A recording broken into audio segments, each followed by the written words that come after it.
আসসালামু আলাইকুম। তো আজকে আবার এক নতুন ভিডিও নিয়ে আপনাদের সামনে হাজির হলাম। তো আজকের এই ভিডিওতে আমি আপনাদের দেখাবো যে সিলিং ফ্যান যদি না চলে অর্থাৎ না ঘুরে না কাজ করে তাহলে আপনারা কীভাবে সমাধান করবেন তা কিন্তু আমি এই ভিডিওতে আপনাদের সহজে দেখিয়ে দেবো। তো অবশ্যই ভিডিওটি লাস্ট পর্যন্ত দেখতে থাকুন, অবশ্যই কিছু না কিছু শিখতে এবং জানতে পারবেন। তো দেখুন সুইচ দেওয়ার সাথে সাথে কিন্তু ফ্যানটি ঘুরছে না। তো কী কারণে ঘুরছে না, প্রথমে আমরা বোর্ডেই কাজ করব, ফ্যানের কাছে যাব না। তো বোর্ডে আমরা কি কাজ করব সেটাই আমি আপনাদের দেখিয়ে দিচ্ছি একবারে সহজভাবে। আপনারা নিজেদের বাসাতে নিজেরাই করতে পারবেন। কীভাবে করবেন আমি আপনাদের দেখিয়ে দিচ্ছি। তো তার জন্য আমাদের ফার্স্ট যে কাজটি করতে হবে সেটা হলো বোর্ডটা আগে প্রথমে আমাদের খুলতে হবে। দেখেন খুলে ফেলছি।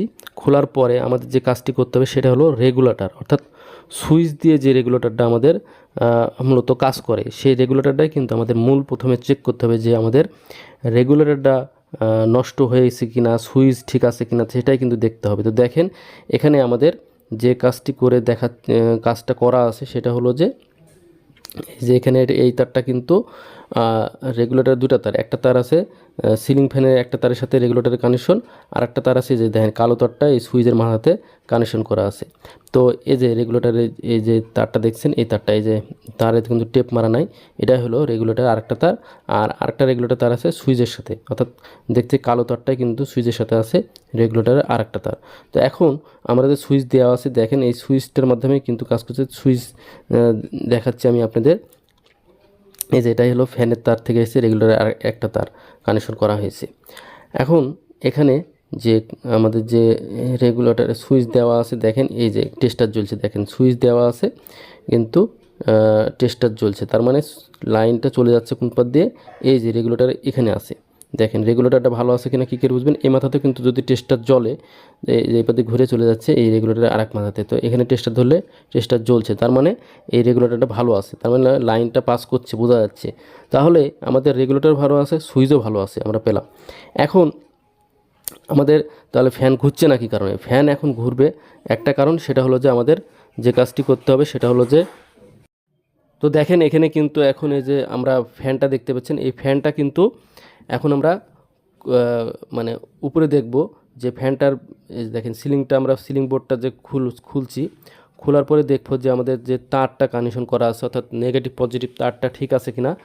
তো নেগেটিভ পজিটিভ তারটা দেখেন এখানে কিন্তু যে তারটা আমি আপনাদের দেখাচ্ছি এখানে কিন্তু একটা তার খোলা, দেখেন এই যে নেগেটিভ তারটা কিন্তু ছিঁড়ে গেছে, অর্থাৎ যে কোনো কারণে ছিঁড়া আছে, মানে ছিঁড়ে গেছে, পোকামাকড়ে ছিঁড়ে দিচ্ছে, নাহলে টান লেগে ছিঁড়ে গেছে। তো আর পজিটিভ কানেকশনটা কিন্তু করা আছে। তো এখন আমাদের যে কাজটি করতে হবে যে কাজটি করতে হবে সেটা হলো যে এই তারটার সাথে নেগেটিভ তারটা কিন্তু জয়েন দিতে হবে। জয়েন দিয়ে দেখতে হবে যে আমাদের ফ্যানটা আসলে মূলত ঘুরে কিনা। যদি এগুলা সব জয়েন করা হয়ে যায় তারপরে যদি ফ্যান না ঘুরে তাহলে বুঝতে হবে আপনাদের যে ফ্যানের কয়েলটা কিন্তু নষ্ট হয়ে গেছে বা কয়েলের সমস্যা আছে। তো এখন এই জয়েন্টটা আমি আপনাদের করে দেখাচ্ছি। দেখেন এই যে জয়েন্টটা কিন্তু করা হয়ে গেছে। এখন আপনাদের ফ্যানটা ওয়্যারিংটা সুইচ দিব, সুইচ দিলেই কিন্তু দেখা যাবে যে ফ্যানটা ঘুরে কিনা। তো দেখেন এখানে নেগেটিভ পজিটিভ কানেকশন করা কমপ্লিট, এখন বোর্ডে কানেকশন কমপ্লিট। এখন আমরা চলে যাব সুইচ বোর্ডে। সুইচ দিব, সুইচ দিলে কিন্তু ফ্যানটা ঘুরে কিনা দেখেন। এই যে ফ্যানটা সুইচ দিচ্ছি, দেখেন এই যে ফ্যান সুইচটা দিলাম, সুইচটা অন করলাম, অন করার পরে এই যে সুইচটা অন করলাম, অন করার পরে দেখেন ফ্যানটা কিন্তু ঘুরছে। তো আসলে আমি কিন্তু অল্প সময়ের মধ্যে আপনাদের দেখানোর চেষ্টা করলাম যে ফ্যান যদি না ঘুরে, না কাজ করে, না চলে তাহলে কীভাবে আপনারা কী চেক করবেন। আজকের ভিডিওতে আমি সেটাই দেখালাম। আজ এই পর্যন্তই, আল্লাহ হাফেজ।